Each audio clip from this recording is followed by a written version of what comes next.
Hello, everyone. My name is Alfredo. I'm currently a third-year PhD student in industrial engineering at Purdue. And here is something I wish I knew as a senior undergrad when I was applying to grad school. Your main program academic advisor is not the only mentor you could have.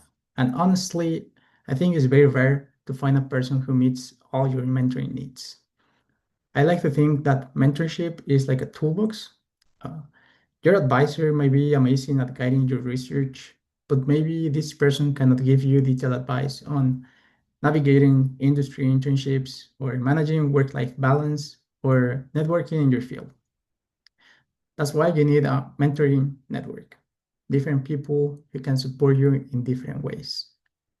I suggest you to look around, like senior graduate students can give you the real talk about program culture and the day-to-day life.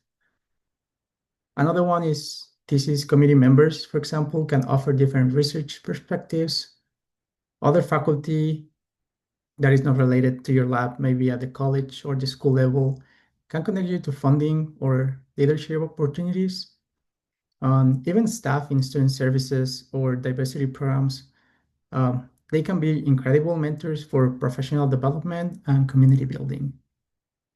So I would say start by identifying your gaps. Do you do you need career advice? Do you need technical feedback? Do you need emotional support? Identify that, then seek out people strong in those areas.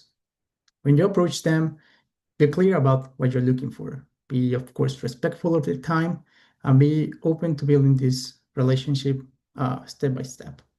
And remember, mentorship is a two-way street, so share your progress, say thank you, and pay it forward when you can.